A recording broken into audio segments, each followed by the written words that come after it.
70 Conservative MPs have voiced their anger at the tier system of COVID restrictions that will replace the national lockdown in England next week. The Prime Minister has been forced to make a number of concessions already, including offering MPs another vote on it in the new year.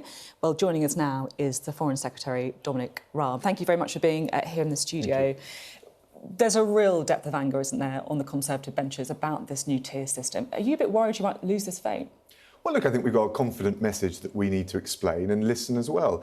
The reality is we want to come out of national lockdown and stay out of it.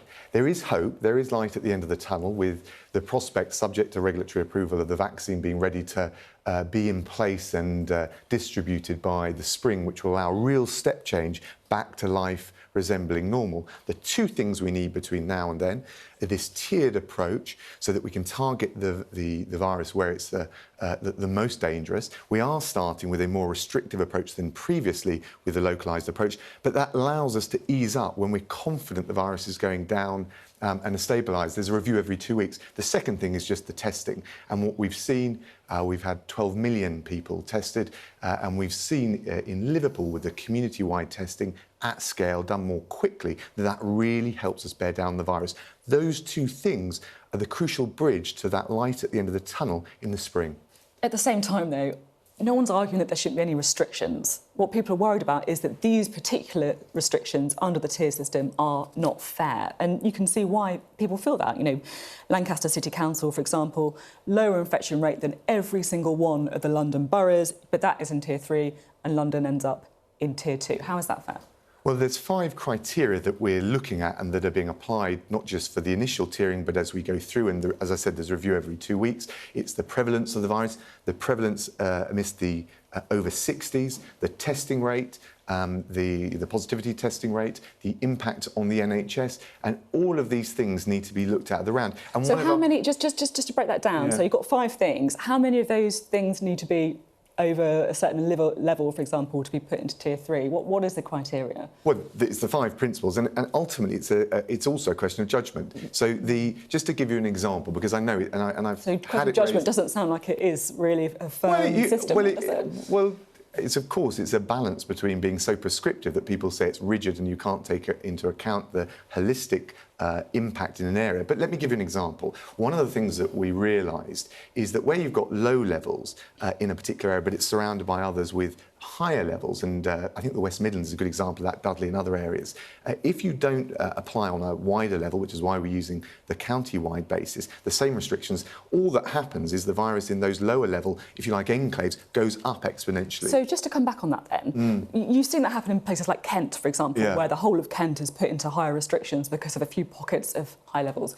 Why hasn't it happened in London, where you've got some boroughs with really very high infection rates, and yet the whole of London is in tier 2? Well, as I said, you've got to look at the 5 principles. And one of the other things, and I know Michael Gove was talking about this over the weekend, is just making sure that the NHS, and that will depend on the capacity and the pressures in those local areas, is able to cope. But this is about bridging through to a better place in the spring where, again, subject to the regulatory approvals, but we're making good progress, we'll be in a position with the vaccine. We've already secured 355 million doses of the vaccine. We've got a new Nadeem Zahawi really driving that area of policy forward. And I actually think that there is a more hopeful message amidst, of course, the fatigue people feel in the winter months. Is it correct that the government is thinking about breaking the regions down into smaller areas? So for example, we've seen the kind of, as you say, like county-wide or sub-region-wide levels of tiers.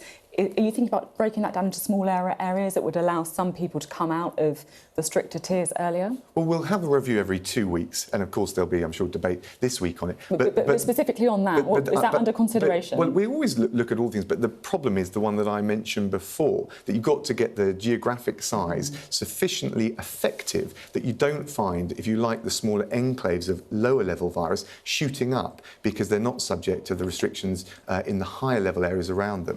MPs also want to see a cost-benefit analysis of all this, so looking at the costs of the tier system too. Have you done that?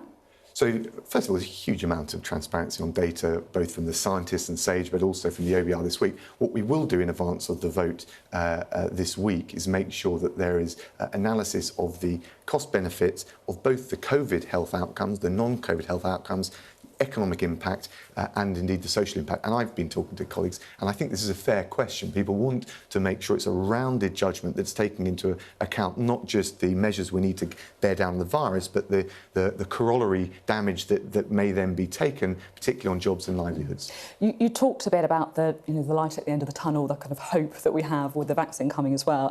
Boris Johnson's told MPs that effectively the tier system could end in 9 weeks. At the same time, though, this is a man who, back in March, said that we can turn the tide within 12 weeks. He told us in July that he hoped we could have a significant return to normality by Christmas. I mean, I know this is a man who likes to dish out good news, but don't you need to be a bit realistic here? We do, and I think he is, in fairness, but we've seen the success of the vaccine through the trial process. We're not there yet. We need to make sure they're safe, but we've got to the stage, as I said, where we've secured over 350 million doses. The tier system's not going to end in 9 weeks, though, is it? Let's get real. The point I made at the outset, Sophie, we think by the spring, we don't know, but we think we may be in a position then to move to a whole different world because the vaccine will have been distributed to key workers and the most vulnerable, particularly by age. Okay. At that point, things can change. The question is how we avoid the virus getting out of control, damaging lives and livelihoods, putting undue pressure on the NHS during this period. So I do think that this feels like an exit strategy, and I do think that with that comes some cautious grounds for hope. OK. Now, of course, a big issue that many people are worried about is the economy. I spoke to the head of Fortnum & Masons this week, who said that a third of UK brands, in his view, could disappear by March when we're talking about, perhaps entering this different world. Do we all need to think a bit about where we spend our money this Christmas to try and support British business? I always do that anywhere, and I think people do. There is a sense of patriotism as well, but I'm not going to dictate how consumers spend their money. I think people do that automatically anyway. And we do know that the economy's taken a big hit. Rishi Sunak talked about it in the House of Commons this week, the biggest contraction in 300 years. We've got a budget deficit, which is double the peak of the financial crisis. So we've all got to try and do our bit to help businesses through what is incredibly tough times. You say there, you outline the economic picture, which, as you say, does feel pretty bleak. At the same time, we've got the highest COVID death toll in Europe. How have we ended up in this position? Have we not locked down hard enough to save lives, but locked down too hard to save the economy? I think there'll be the time where we have all of the all-cause mortality rates and we can look at and compare to other countries. I think UK's got some specific features about it, quite densely populated. We've got an ageing population. There's quite a lot of people living longer, but with comorbidity, and that's been a very vulnerable target that the virus has gone for. But at the end of the day, I think if you look, for example, at where we are with the vaccine, if you look at where we are with testing, 12 million people have been tested, the best testing rate in Europe. Of course, we've learned... Tracing bit not quite as good, though.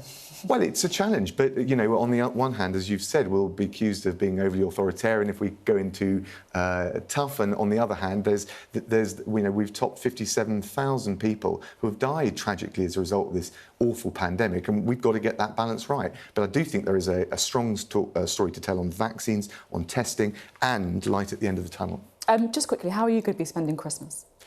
With my folks and I hope my sister. So just as you say, so 3 households mixing then, and we're going to follow the rules, Sophie, as you quite rightly expect. Let's move on to Brexit. Yeah. Crunch time, of course, sure. Really important few weeks ahead. How confident are you that we'll get a Brexit deal? Do you put the chances at more than 50%?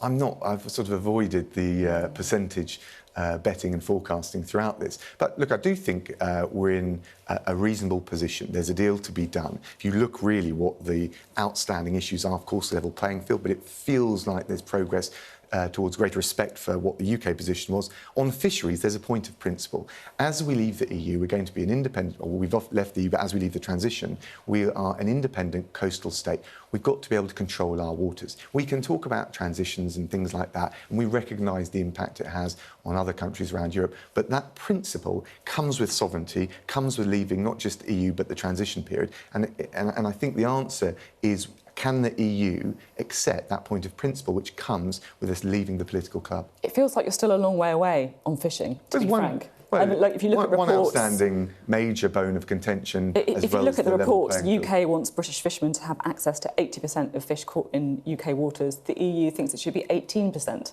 That feels like a big difference. But I think it is a significant difference. And Sophie, does that sound right? 18% of control over fish in our own waters. That can't be right. Do you think that it could collapse over fishing, the deal? I think it's important that the EU understand the point of principle. If they show the pragmatism, the goodwill and the good faith that, in fairness, I think has surrounded the last leg of the talks, and certainly we've shown in our flexibility, I think there's a deal to be done. It feels like you're more optimistic on level playing field, though. Is there a landing zone there? I think level playing field is something where we accept some of the principles, and we've also got the precedents in other deals, like if you look at what's been said about global level playing field standards in the Korea deal with the EU or the Canada-style deal. And all we're saying is we ought to adopt the same precedents that the EU has with other third countries. But do you think that there is a landing zone? Do you think there's been progress there? I think there's a landing zone if the EU is as reasonable as the UK has been. OK, that's not quite what I asked, but OK. Well, at the end of the day, it requires both sides to be a little bit flexible and pragmatic. I do think the economic two-way advantage of getting this over the line ought to focus minds in the last few days. Is it even more important because of COVID? Well, in one sense, COVID, I mean, I talked through the damage to the economy, biggest contraction in 300 years. In one sense, frankly, it puts into context the economic challenges of leaving the transition period. On the other hand, I think it ought to focus all of our minds on doing everything we can to give the economy a bit of a boost, both on the UK side, but also on the continental European side. I'm interested as well to get a bit of a sense about when the latest is the deal can be done, because it feels like we've had these deadlines. Almost every week on the show we say it's a crunch week, and then actually everything slips again. When is the latest, genuinely, when is the latest that a deal could be done? Well, I'm a bit reticent to give an ultimate backstop, because the goalposts sometimes shift on the EU side. But I think we're into the last week or so of substantive negotiations. So it could drift. To be honest with you, the EU do shift the goalposts. So, but as we've done right the way through, we're there, our negotiating team, Lord Frost, David Frost, and the team have done a great job, and we're always there with positive ideas and positive energy to see if we can get the deal over the line. Now, on Friday, Iran's top nuclear scientist was killed in an ambush on his car. Now, Iran's president has blamed Israel for the killing, and they've said the criminal act, in their words, would not be left unanswered. How concerned are you about what the fallout could be? Well, look, we are concerned about the situation in Iran and the wider region. We do want to see de-escalation of tensions, and obviously, particularly, we want to try and find a route through on the nuclear dossier. I met with my E3 colleagues, so France and Germany, in Berlin this week. It's a good example, that kind of cooperation, notwithstanding all the Brexit process, keeps going on. We're still waiting to see the full facts, trying to ascertain the full facts of what's happened in Iran. But I would say that we stick to the rule of international humanitarian law, which is very clear against targeting civilians. Do you think Israel has got questions to answer, as Iran suggests? No idea. I don't have any of the facts that would have able me to answer that question at this point. We know, of course, that there's been concern over Iran's nuclear programme. Is the world a safer place without Mohsen Fakhrizadeh? Look, I think that's very difficult to say, because there'll be other scientists. But the reality is what we want to see, and there's an opportunity to look at the JCPOA again with the new Biden administration. But the truth is, the situation we're in is a series of choices to go further and further down the track of non-compliance with its obligations under the nuclear deal, the JCPOA. And we will be, right up till Christmas, I'll be meeting with my E3 colleagues, also with Iran, if they are willing to come and attend, to make sure we hold them to account, but also to try and find a peaceful path through. You mentioned Joe Biden there. How different do you expect his approach to foreign policy will be to that of its predecessor, Donald Trump? Well, every president, and particularly when they come from different parties, has a different set of priorities. But my experience in talking to leading Democrats since President-elect Biden and Vice President-elect Harris have been declared the winners, so Chris Coons, Senator Murphy, spoke to Nancy Pelosi, is that there's huge areas of opportunity. So take climate change. The one thing that the new administration will do is go back into the Paris Agreement. That's exciting for us. We're hosting COP26 next year. They've also said they'll go back into the WHO. I spoke to Dr. Tedros at the WHO this week, talking about all the efforts we're doing to get not just a vaccine for the people of this country, but for the world's poorest and most vulnerable. I think in all of those areas, there's real opportunities to work even more closely together. OK.